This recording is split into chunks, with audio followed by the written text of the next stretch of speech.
Should it should be live now. Let's close this down. Let's close that. Good. All right, we should be all set. Okay. It is December 16th, 2024. This is a community engagement committee. The time is now 7:05 p.m. We'll start with introductions. Luke Johnson, Network Administrator. Rebecca Sampalayo, Board Trustee and Parent. David Warner, Board Member. And I think I see Dr. Iverson just about to walk in. Hello, Dr. Iverson. Dr. Iverson. Would you like to introduce yourself? Hello, everyone. Dr. Iverson, Superintendent of Schools. Good, nice to see everyone. Okay, so it's bad weather in December, so we're a little light this time, but we'll carry on as best we can. Yep. All right. The give her a copy of the agenda. Okay. So we're going to start out with the one of the answers to the questions that Dr. Iverson came up with in the DEI survey that she did, which we asked, how can the CEC support outreach to families of limited English language proficiency and increase participation? And you want to read that?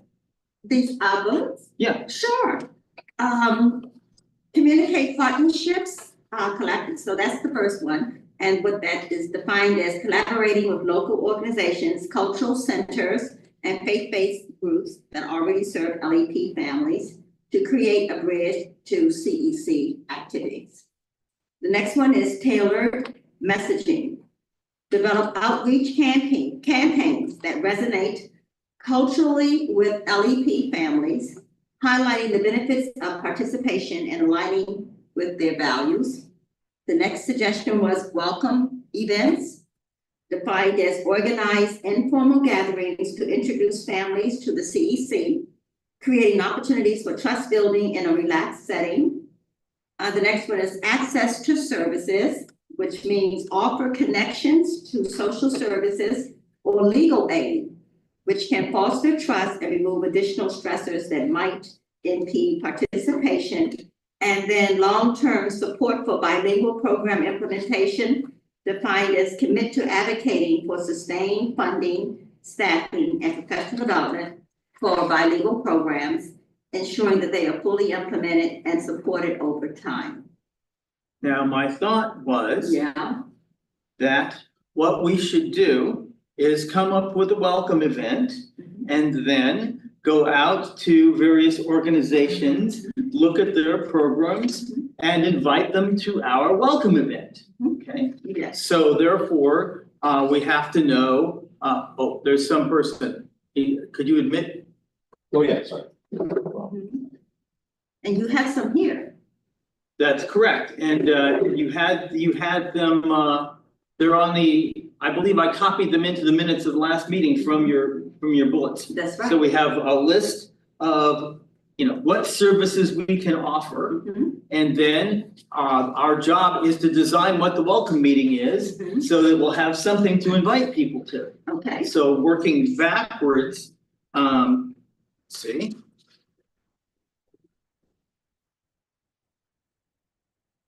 Here are 3 sample events that may be adapted as welcome events. Okay, so these are things that we've done in the past, and we may take bits and pieces of them and use them or reuse them. So Leah Jackson parents reading on Read Around the World Night, parents would select a book that represented their culture and read it aloud to the children. Okay, so very straightforward. The superintendent's tea or breakfast. We used to do this twice a year. Right. We had a tea in the evening, so the people who could only make it in the evening, we caught them, and a breakfast in the morning for the morning crowd. One in the fall, one in the spring. We send invitations to faith-based organizations, service organizations, realtors, civic associations, the police department, fire departments, daycare providers, Members should be members of the town board, the Greenburgh Public Library and the Greenburgh Nature Center. And students usually provided some form of musical entertainment, whether that was at the piano or a couple of jazz musicians or, something that shows what our kids could do. After participants ate and mingled, they introduced themselves to the group and shared their relation to the students. How does my service impact students?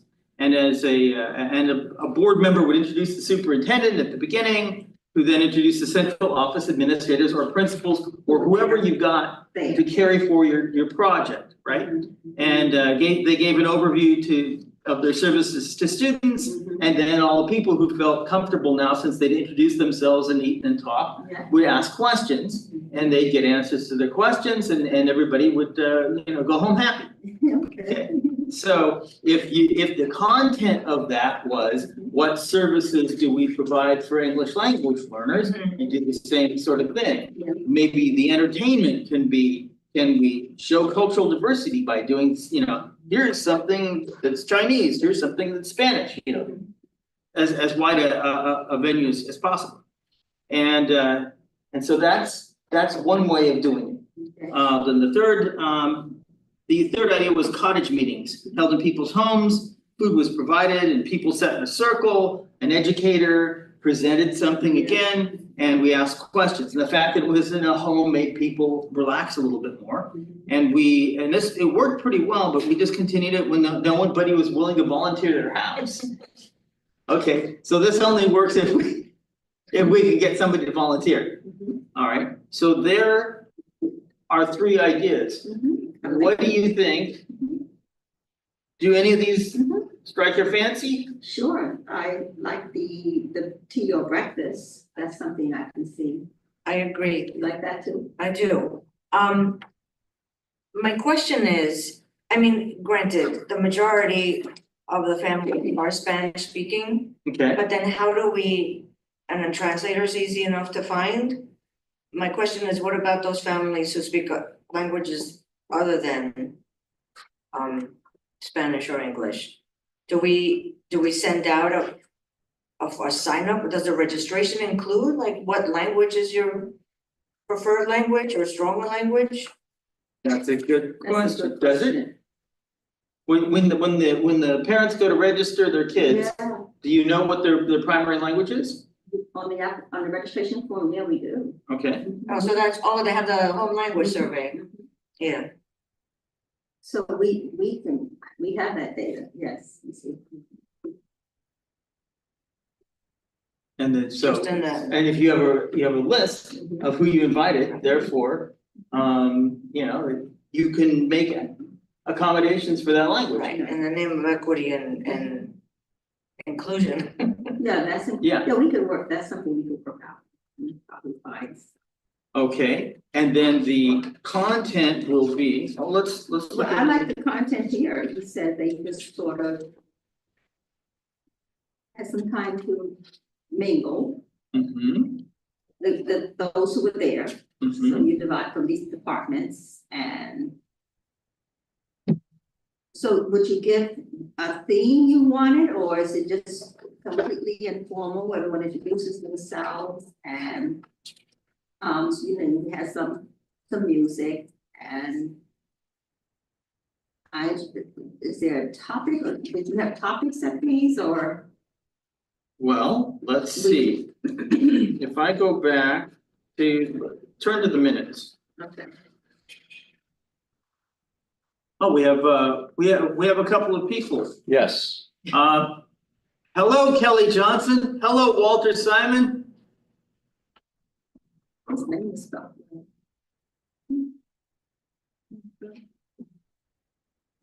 Hi, guys.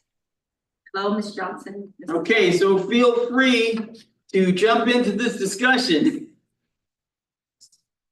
What are you talking about? I'm hearing pieces of it, but What are the resources for parents who'd like to know more what supports are offered in the district as well as outside the district? I'm on page 3 of the minutes. oh, okay. Parent presentation for ELLs, reviews ELL services, So there is a presentation. Okay, GCSD IB language policy, right, includes E&L, so there is some content. Where can families go to gain information? What about those families with limited proficiency? Contact Catherine Adore. So Catherine Adore would be a presenter, Okay, I see where you are. okay? Okay. So, all right, so we need to set out, and look for a date when Catherine Adore is available. Okay. So, Well, when do we wanna do that? yeah, It's based ballpark, on when she's available, or do we wanna? David, yes. I believe I'm on the wrong meeting. I thought this was a facilities meeting. I'm part of the facilities committee. My wife is for engagement. When I got the email, I sort of confused about the date and thought I had a conflict. But I am not part of this committee. I'm part of the facilities committee. So I will log off, especially since I have a conflict with another meeting. All right, I'll see you. Okay, bye. Okay, Is this something we wanna do now or spring? I think the spring is I think probably spring the is best probably a idea. better target, yeah. Yes.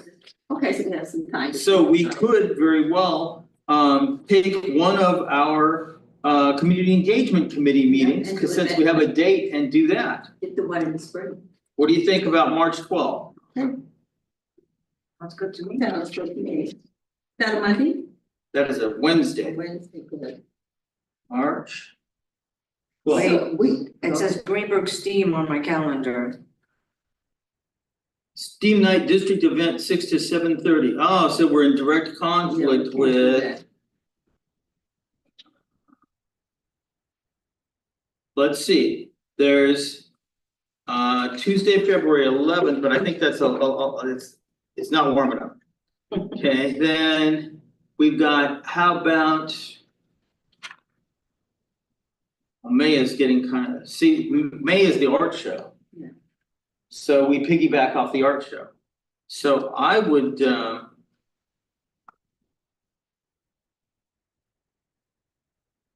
I think I'd go with it. I think it, We have on April 9th. you think April 9th? Yeah, that's possible. Community Engagement Committee, ECP string concert, yeah, that's not a conflict. So are we gonna do daytime or nighttime? But didn't you say you had one in the day and then one at night? That's correct. Are we the same format? So do you want to do it during the day or during the night? The people that came out during the day from their jobs? Right. I'm saying. Well, the people who, who right, so there were service providers who came as part of their jobs, who rounded it out. There were realtors who didn't have set schedules and therefore could, oh yeah, this is the equivalent of doing lunch.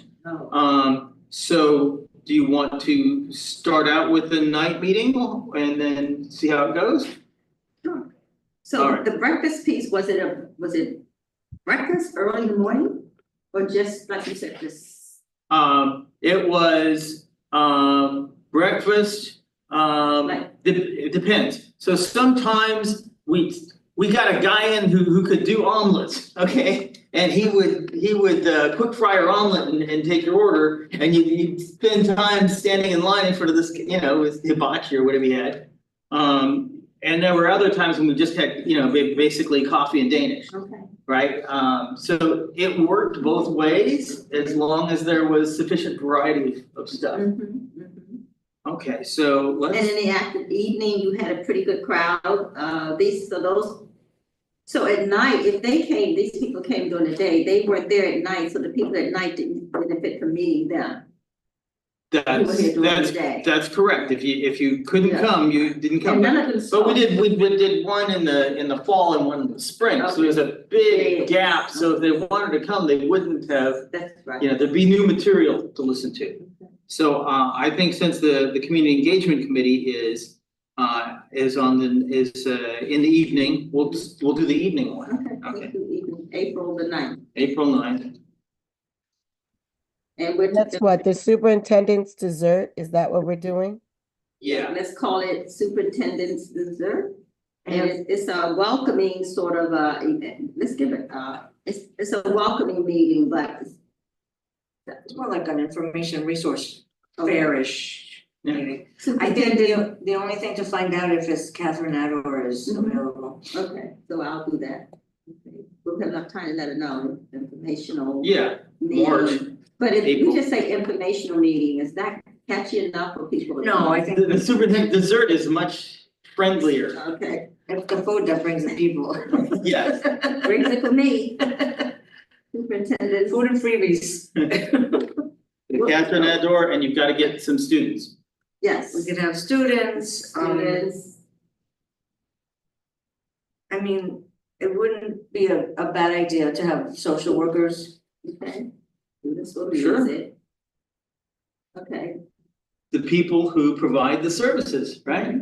Mhm. And Catherine Ador will know who those are. Okay.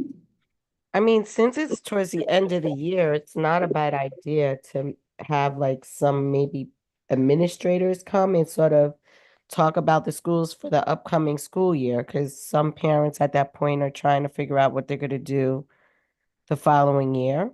Maybe give them a heads up of what programs are in their schools. Okay, I just circle down. Okay. Okay, and we'll come up with we'll nail this down and we'll come up with start building a list of attendees. And just the structure and outline, I'll start giving this some thought, we have some time, so at every CEC meeting, let's have an update on the agenda to see where I am, where we are Sure. with some of this. Sure. That's Okay. right. So, because what I will do, is take this back to my communications team and just kind of flesh out ideas around how the delivery and all the, and bring it back here. Mhm. And start planning it, okay? Good, thank you. And what's the time? 7 p.m. To 9? Yeah. That way people can get home from work. Yes, Give the that's a kids. good time. Okay. So next is information on the science lab vote. Okay, Do you want to do it or shall I? go ahead. Okay. I've been put the signs out. I hope everyone's noticed we have 6-foot posters around that are, on the wall. We have flyers that are 8 by 11. I don't know if have The you seen postcards, the yeah, I have? came today. Oh, okay, so postcards were mailed. Yeah, I've gotten You one got in your the mail. postcard, it's been on the website, if you know that, it's been in my message. Mhm. We're doing the video tomorrow. Good. And so, and that's gonna run repeatedly via, text message and all, Social media and social cable media, TV. yes, so it will be repeated, okay? And of course, the newsletter came out and right Yes, across and the right across bottom the is the list of the bottom, vote. So, So just to repeat, yeah, go ahead. okay. At the 11/19 board meeting, the board approved a public vote on a proposition to release $8.2 million from the Capital Reserve Fund for the purpose of funding the water main project, that's $0.8 million, and renovating and upgrading the Woodlands Middle High School science labs, that's $7.4 million. The project will renovate all 9 science labs and provide increased water flow from the West Hartsdale Avenue side of the campus. A second project to further upgrade the water system is planned once said funds become available. Since these funds are already in the capital reserve, releasing the funds will have no impact on district property taxes. So we already have the money, we just have to have authorization to release it for this project.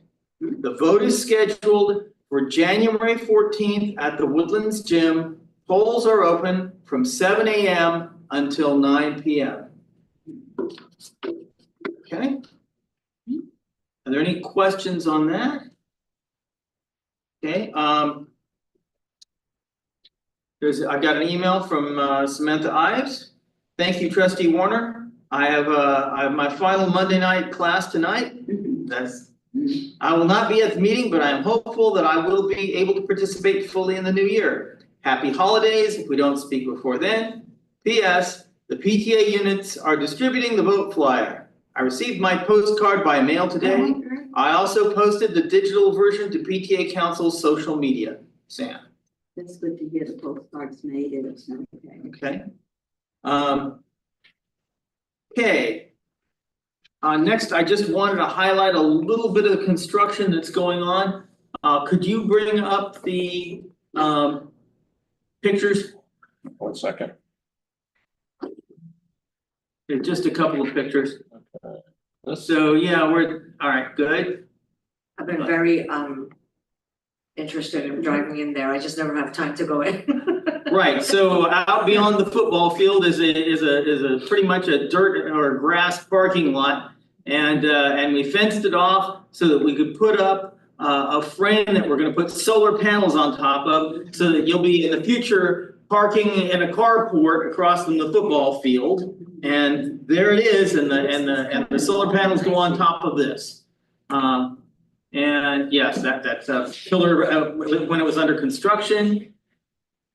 And Highview. Oh, wow. Highview is getting a new gas line for its furnace. And that comes from the College Corners area, and there's a back driveway that goes to the north side of the building. And usually the big buses come around to the front, the lower side, and the little vans come in this back way. Well, the vans are now in line with the big buses because they're trenching it, right? And I guess when I took this picture, they were waiting for Con Ed to come and inspect their trenches before they put the pipe in and set it up. There's one more picture. Yeah, so you see they fenced it off so that the kids don't run into the trench or the construction equipment. And see that little yellow thing in the corner? That's the pipe. Do we have a picture of that? this, oh yeah, this, Yeah. we have it. Yeah. There we go. Okay, so there are 2 gas lines. One goes to the kitchen, one goes to the furnace. I guess there are two different pressures. So they're gonna have two meters right there. Okay, that's pretty much it in terms of what's going on. You know, we'll get to that in a minute. In terms of what's going on. By the way, the tennis courts, the track, the Woodlands roof, and the RJ Bailey, the flat portion of the roof, have all gone out to bid, and we're having a board meeting in another day or so, and we'll approve all those bids. So unless winter stops us, then that stuff will be starting up pretty soon. David, can I ask a quick question? Sure. What's the update with the vestibule? The vestibule, as far as I know, we were dealing with the scope of the contract. That so the new vendor comes and takes over, and we say, you want to do X and Y and Z, and they go, huh? It only says X and Y in the scope of work. So we were negotiating out what the scope of work was supposed to be, and that was underway. Has anything happened? No, So we're waiting. I'm waiting. So any idea when we'll have an answer? No, I can check with Miss Raymond. No, I don't know. Okay. But we don't have a timeline for it. Not now. Right, that was part of the deliverable is a schedule. So it's like, when will you have the schedule? That's, if you don't have a schedule, you ask for the schedule, and we don't have an answer to that. Okay, so. Well, we'll become impatient after a while and do something about it, but not enough time has passed for it to be worth starting over. Okay, data reform effort. Wait. Okay. How long? Vestibule.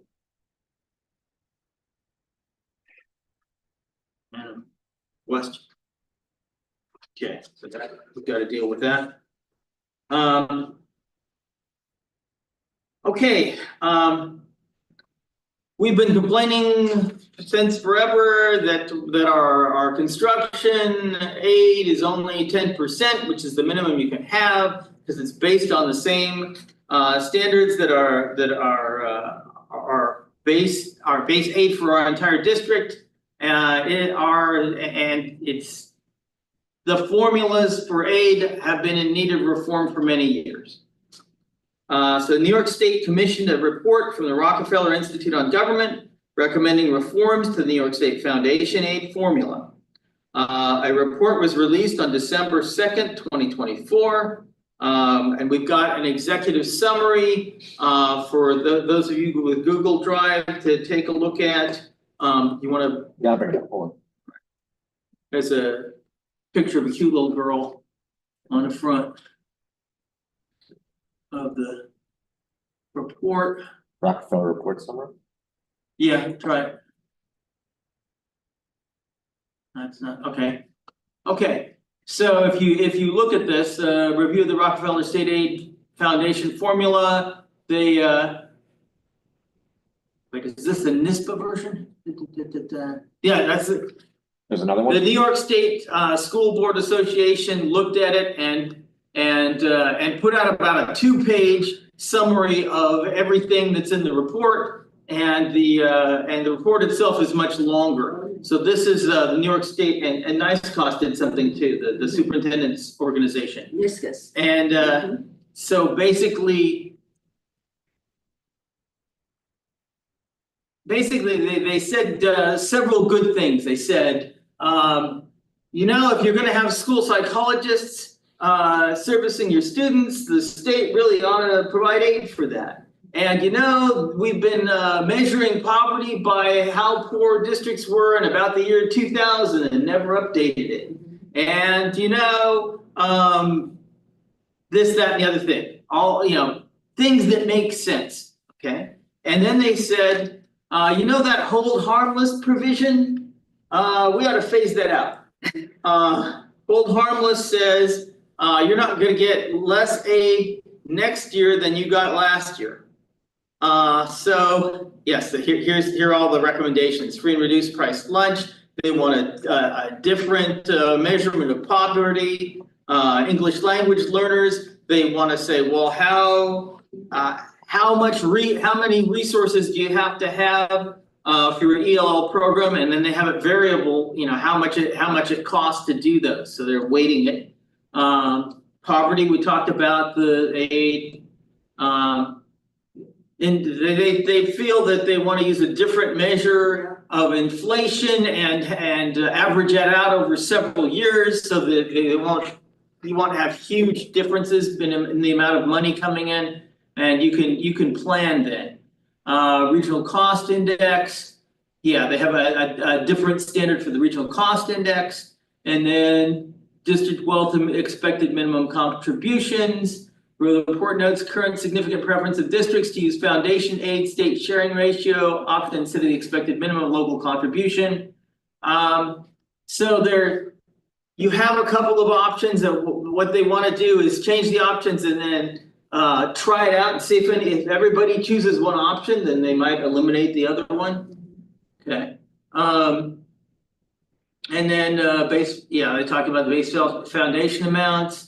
And there's there's hold harmless, right? The report recommends phasing out 50% of save harmless over a 5-year period to varying degrees for individual districts.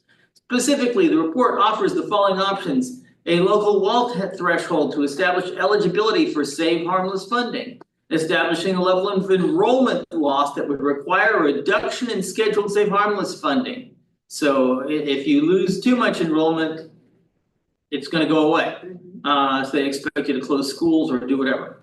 Especially if districts have large amounts in reserves. So they want to see if you've got money in reserves, they want you to use their reserves instead of their hold harmless money. And so they'll watch you and make deductions accordingly. For most of these options, the report recommends using any year-end fund balance over the statutorily allowed 4%. That's our you know, you're allowed to keep 4% and not dedicate it to anything, and that's your emergency fund. And so each district in the state gets that, and when you go over it and put money in different funds, then they're looking and saying, oh, maybe we don't need to give you so much save harmless funds. Okay. The report also offers a cap on save harmless funding reduction at 50%. of what a district would otherwise have received, so that's a cap on the reduction, okay? So they can't do more than reduce it by 50% in any one given year, okay? Lastly, the report urges policymakers to consider eliminating the guaranteed $500 per pupil minimum allocation, which generally supports high wealth districts. Okay, so that's the thing people are worried about. So you called it NISCOS instead of NISCOS? NISCOS, okay. And the New York State School Board Association both said we don't think that hold harmless should go away because there have been a whole lot of unfunded mandates in the decades that education laws got larger, and this makes up for it to a certain extent.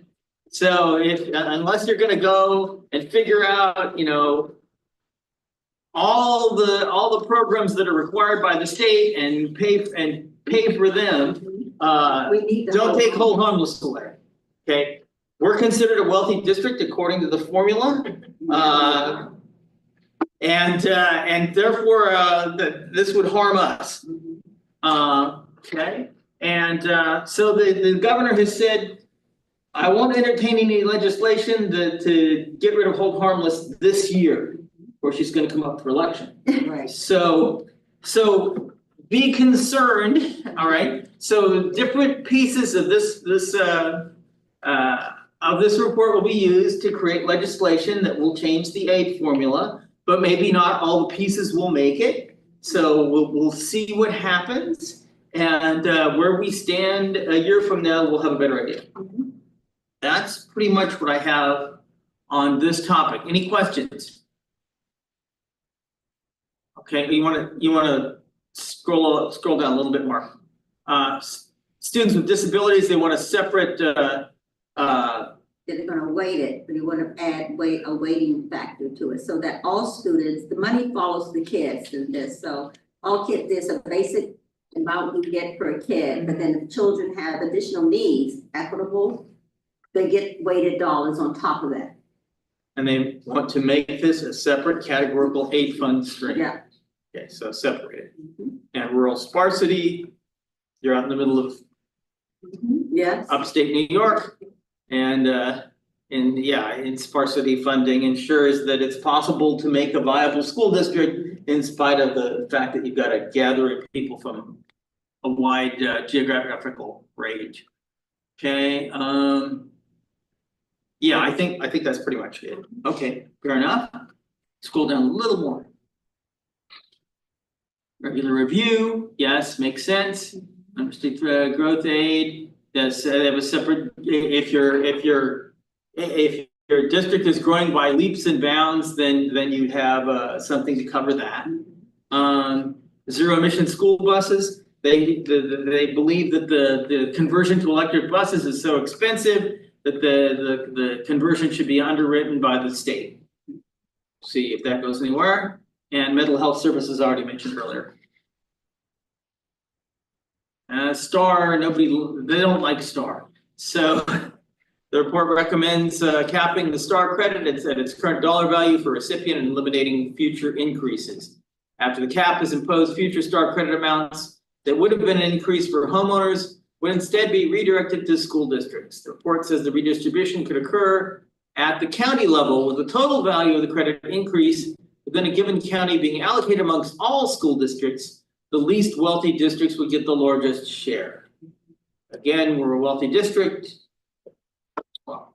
And the property tax cap. The report notes the impacts and challenges associated with the property tax cap adopted after the creation of the foundation aid formula on individual district fundraising capacity as well as on equity across the state, but does not make specific recommendations to modify it for the foundation formula to reflect its existence. So if they do this hold harmless and you suddenly have to increase your taxes in order to make up for the state aid that you're not getting anymore, then the cap makes it difficult. That's right. So that's a problem. They note it, but they don't tell you what to do about it. Okay.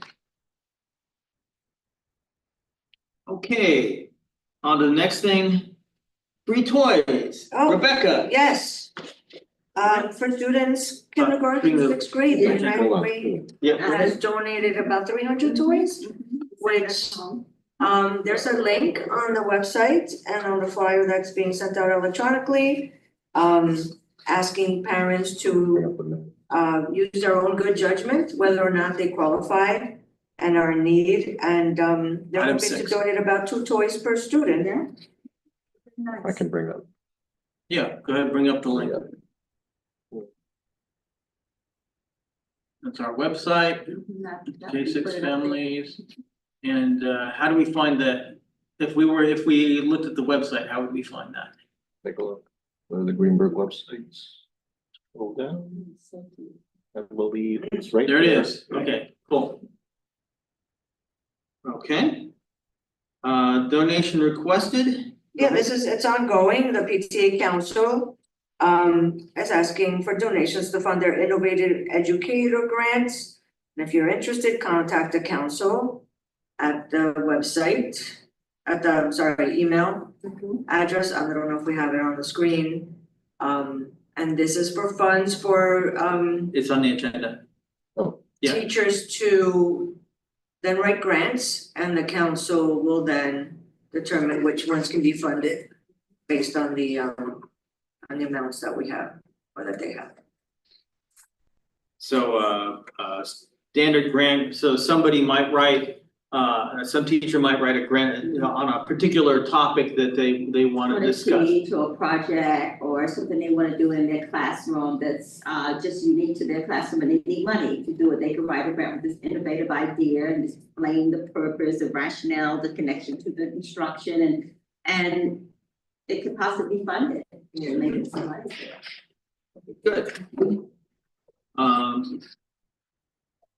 Test scores, Dr. Iverson, there was one piece that I just want you to look at the. Yeah, I got that. I'll get you, look at it. And You did. didn't quite make it into the last meeting. Yeah. I remember Could you working bring on it. up, there's a very small, a PowerPoint with 3 to 8 test data. Didn't quite make it last time, there we go.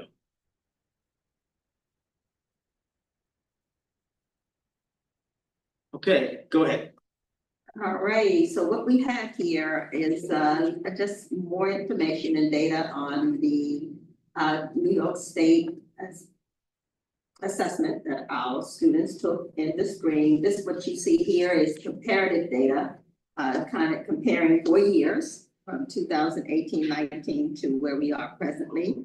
You look to the right where the legend is, follow the colors, you can see the compare, we're not just comparing years, we're comparing districts. So what we're looking at is how Greenburgh fared or compared to the New York State average, which I shared a lot of that last time. But our neighboring schools in our proximity, Elmsford, Ossining, Terrytown, and White Plains. So the green line for those out there is Greenburgh. And then the blue line is New York State. So if you just look at the green and blue, you can see there's the data from last time, how we did surpass the New York State averages, which is what all districts want to do. You want to at least do better than where the state says most kids fell. So if you can surpass that, that's pretty good. And then look at Elmsford. The colors looks Elmsford, Ossining. The other 4 lines are Elmsford, Ossining, Terrytown, and White Plains. So if you can't distinguish the color, the point you can see is that Greenburgh, and go down the bottom over the last, since prior to COVID, I mean, after COVID, so COVID, we all got a pass, remember? So since COVID, 2021, 22, and to the present, you see, we came out of COVID, everyone, and then, but we started rebuilding.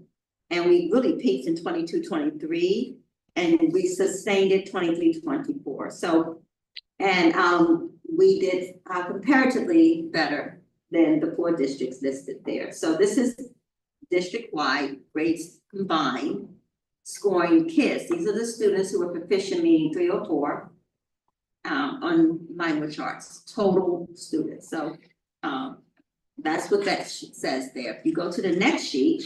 And the demographics are, the districts that are demographically similar to ours. Proximity. Yeah. They're close to, their demographics are, so when you wanna use comparative data, you wanna be compared against systems and structures and districts that are similar to yours. So that, you know, you can really have a good feel for, are we really doing as well as our neighboring school districts? So that's a good point. Then the next one is now putting the numbers here. So this is just another way of looking at the same sort of data. There are the years on the left. This is still ELA, percent of students 3 or higher. And you see the districts going there. Here you have the percentages of students, percentage proficient or higher, 3 or 4. So you see Greenburgh, you go now this way, you go to the right. So Greenburgh and then 41, and then if you go across, you can see in 2018-19 where we were compared to everyone else that year. So then COVID hit. Then 22-23, we made up a little ground compared to all the other districts. We, Terrytown, we were right up there. And then we had a significant jump in 22-23 compared to the other districts. We did much better than all of them. And 23, so that we sustained it. Like I said, we have sustained it. That line is green. It did not dip between 22-23 and 23-24. It stayed sustained. We kept that percentage and we did not decrease it. And we still, in sustaining, we did better. You know, we scored higher than our neighboring school districts in our close proximity. So very proud data that the gap is closing, and it just is a testimony to the instruction that's happening. Then you have the same two for math. You read it the same way. Here's the sort of the graph first, where you beyond COVID, green being Greenburgh. Now, what's interesting here, the level in 21-22 in math was significant for us, for Greenburgh, was significantly lower in math than it was in language arts. But if you watch where we are now in math, I mean, just looking at that line, we have significantly improved in math, and we've done some things here. We hired a math coach who works with instruction and works with staff and does a lot of professional development. We did purchase a new math program. We have very focused professional development. And so teachers are getting a lot of new PD on this math program. It's a very good program. So again, if you look at just visually, when I'm looking at graphs, sometimes you can look at the numbers, but pictorially, you can see how Greenburgh did compared to the other districts on the right. And you see, we are above the state again in that. And then if you turn to the next one, thank you, Lou, it's the same way, same chart, just looking at the numbers now, percentages. This is 3 or better in math, percent of students total 3 at grades through 8. Looking at starting with 2018-19, then COVID hit. Everyone took a dip. You know, we were not unique. All districts took a dip nationally. I think everyone, because COVID really took its toll on everyone. So that coming back, it was expected. It would take some time. I mean, to rebuild. We at this point we're dealing with significant social emotional learning issues. Students were coming back with severe mental illnesses or just concerns around trauma, loneliness, depression. You know, it just changed us and changed the world. And so we had to be graceful then, you know, and the state understood that. So that 21-22 year, it was expected then. But we got going. Look at Greenburgh from 21-22 to 22-23 in just 1 year in math. And then look what we did in 23-24. Then you just read to the right and see how we fare with other districts. Basically, we're holding our own. We're surpassing in many areas, in many schools, but we're holding our own. And so the years, remember, I think I shared, the theme this year is again, sustaining, keeping that momentum, doing better, not going back, sustaining and doing better. So this is very, we're very proud of that data. And it's again, a testimony to our students and our teachers. Thank you. Any questions? Okay, housekeeping minutes. We'll go to the minutes. So the minutes, okay.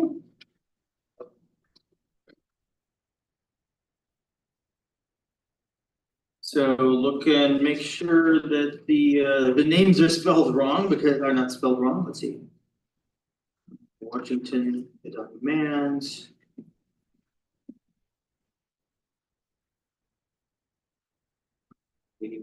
Okay. I don't see anything wrong there. You, anybody else? Okay. Scroll slowly through. We talked about the district highlights and the next steps. And right, consolidate. What about and then the ELL questions, what we had talked about recently, okay? And then these are the resources that we already have, and then where families can go, and adopted minutes. And then the schedule of. Okay. And. Upcoming water main science lab thing and. Yeah, and man, right, and we won't know what happens there until in about a month. Okay, do I hear a motion to adopt the minutes as proposed? I make a motion to adopt the meetings for the CEC from October 28th to 2024. I second it. Thank you. All in favor? Aye. Aye. Those opposed? Motion carries. As no amendment.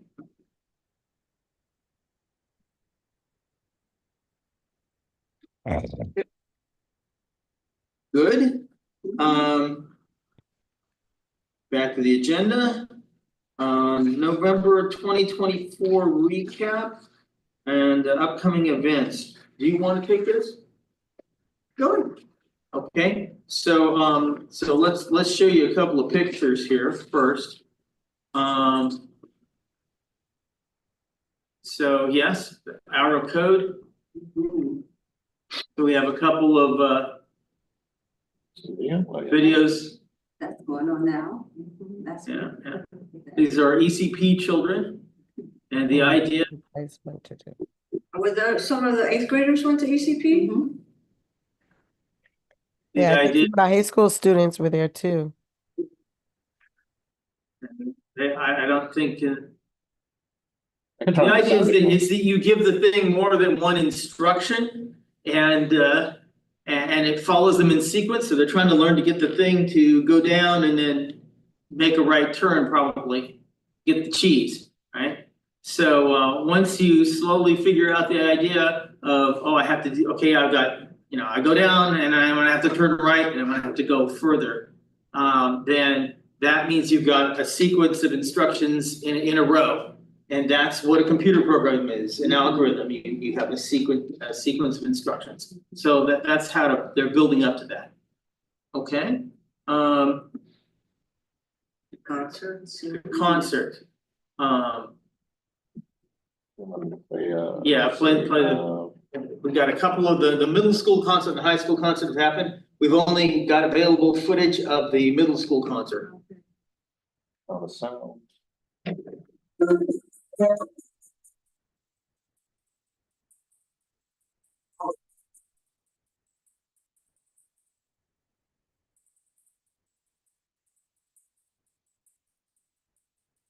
I can't hear it. The other one.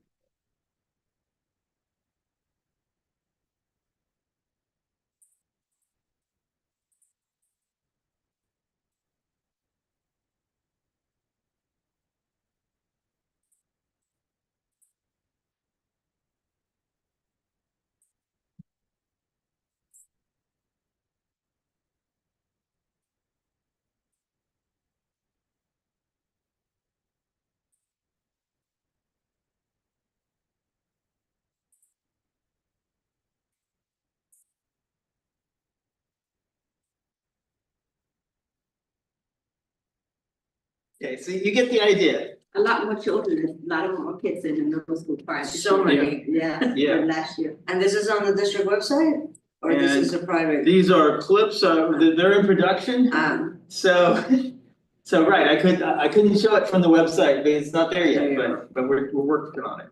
Okay, so go ahead with the, Oh, upcoming events, we have a busy week. Tomorrow, Highview is having a winter assembly in the morning at 9:30. There is a Pioneer League soccer game versus Ardsley at Ardsley High School at 4 p.m. The varsity league for bowling, the varsity team will bowl against Irvington at 4:15 at Bowlerland. And there will be a Board of Ed meeting at 7 p.m. at Highview. That's tomorrow. Wednesday, there's an education committee meeting at 7 p.m. because we like to get as many meetings before the break many as we meetings as we can. can. At 7 p.m. And the topic will be science and social studies. It's here, right here at the Innovation Lab. The 20th, which is Friday, will be Project Save. It's an emergency drill, and there'll be no after-school activities. Everybody vacates and goes home, and we are on break between December 23rd and January 1st. And then in January, we're kicking it off with the 3rd, there's a varsity basketball game for the girls versus Blind Brook at 4:30. On the 4th, the boys wrestling team will have a tournament at 8 a.m. at Edgemont High School. The fencing team will have a varsity tournament at 9 a.m. at Woodlands. And on the 6th, there's several things happening. There's a varsity track and field indoor meet at 4:30 at Rockland Community College. The boys modified baseball team will go against Peekskill at 4:45 at Woodlands. The girls modified basketball team will have a game against Peekskill at 4:45 at the Peekskill Middle School. And on January 6th, we meet again as the CEC at 7 p.m. at Lee F. Jackson. Number 12 is our discussion on social media. Yeah, and that's Adonya's baby. So basically Adonya asked the question, which social media is the most popular? And wanted to know if we should do a survey for it, and I kind of said, well, you know, what do we already know? So I looked back at our old board self-evaluation. We do every spring, so we had some data on YouTube, Twitter, and Facebook in that. So YouTube went from 1.414K subscribers to 1.41 subscribers from the March 30th of 2023 to December 15th of this year. So that's an increase.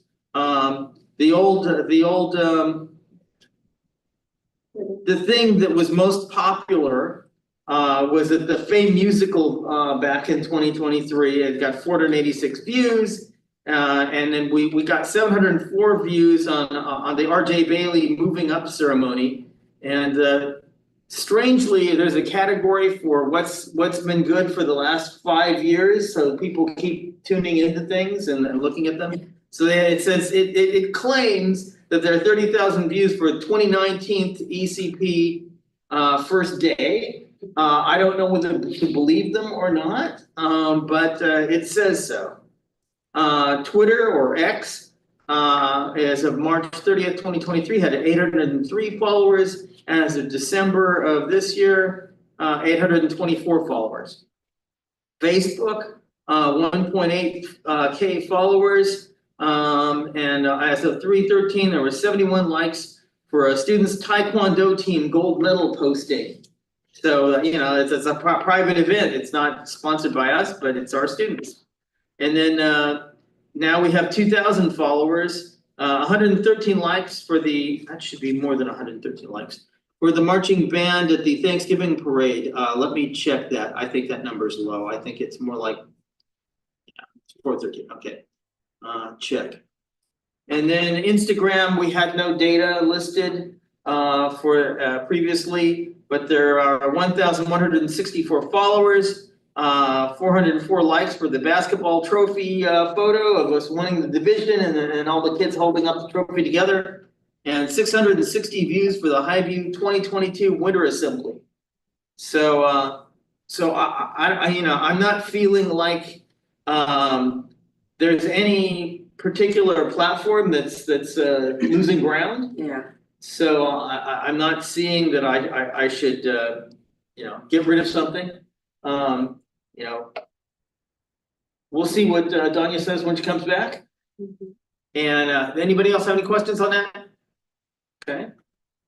And we'll leave it there. So I did put the report too, and that's what we've been doing as well. Good. Share. Let's go. As we're talking CEC, you know, trying to, you know, brand the district and just continue to improve upon our communication. So, let me just sort of share this out there. So I said here, I thought it'd be a good time to provide an update about the work that our communications team is doing and the approach we take to share information with the community. Keep it in mind that this is at the district level, and it does not include the regular emails and weekly updates that I put out, that the principals and teachers put out. They send out their own. This does not include that. So my communications team meets weekly, and we always review the following. We met today. We meet every Monday, 11:30.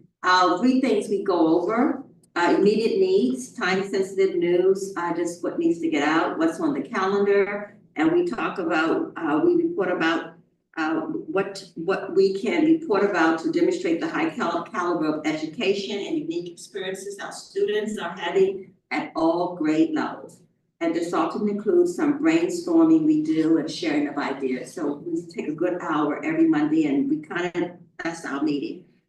These 3 segments can be summarized to inform, educate, and celebrate. That's our purpose. Once we discuss that in my meeting, we determine when and where we are going to share information. We know it's important to strike a balance, and we're trying to do that between communicating often, but not so much that people feel inundated and could start tuning us out. I went to, as a point to this, when I was doing the open houses in September, I just particularly went to ECP. I remember and met the parents and just said, so how you're doing? You've been getting my notices? And they said, yeah, my weekly updates. I said, too much? They said, and they laughed and said, no, keep sending them. So, but you know, that's good for us to kind of know, because we don't want to be tuned out. I don't want it to become where people stop reading it. So to give you a sense of what this looks like, I did put down, I thought it'd be helpful to take a look at our communication so far this month. And this is, I wrote this after the last meeting in November. So since November up to this time. Remember that at the district level, we have several communication platforms. Just some of this, we have the website, we have social media accounts, we have school messenger, we have printed newsletters, some of the things we saw here, and we have cable TV channel, which we're trying to really ignite and get that going with the new position. So for the month of November to the present, this is approximate numbers here. We have shared through this vehicle 22 pieces of content in the news section of the website. So I don't know if people have noticed that, but we have. 7 have been short posts, such as the ones about RJ Bailey Drama Club and the Woodlands Marching Band, which we talked about it here. 8 have been long-term articles that are a result of finding opportunities to go into classrooms, observe a lesson, and speak with the teacher and students. You see these about our IB program. We've been a key club and articles about civic classes as the election was approaching. So we were doing all of that in November. Then we have posts about holidays and commemorations like Diwali and Veterans Day and even Maintenance Professionals Day, because we want all those in our school and greater community to feel seen and recognized. And those are the 3 we've had so far. And we always post our weekly update, the Greenburgh Weekly, and there have been 4 of those that was so far. So you see all of these are our social media accounts that we are internally in the district, in my communication department, trying to foster as we continue to spread the word and communicate and brand the district. I hope people notice how amazing, well, this is my opinion, but our website looks amazing. The pictures are just so clear and colorful, and it just shows our students and them in activities and learning and working together. It's just been, we're capturing the kids, and we're trying to make sure we have pictures of them always on our website. So the difference is that we do short posts and add many more photos on social. That is the difference. And we provide a link to the website to read the full story. So, you know, when you see that, the link is what you click on to read the whole story. But we do short posts there because we couldn't put the whole story there. Okay. Second, speaking about social, our accounts are very active, and our analytics show that we continue to gain more followers, there you go, and that people come back often. If asked, we have the following social media platforms: Facebook, which is the most popular, Instagram, X, Twitter, YouTube, and LinkedIn. We are just starting to introduce Threads, which is associated with Instagram. So I wanted to make sure, as we talked about this last time, you know, to share, and maybe we with the CC can work together on other things and just branding and building upon this. But I want to make sure the community knows the many things we are doing within the district as well. So that's my report. And I can give you this with the data and all of that. I'm gonna continue to monitor this, trustees, so that we just watch the numbers. But I thought I would give you a report on that. Send that report to me and we'll go into the I meeting did it at minutes. the last minute, but I will get it. Okay. Okay. Great. Okay, that's all I have. Does anyone have any topic that they wish to bring up?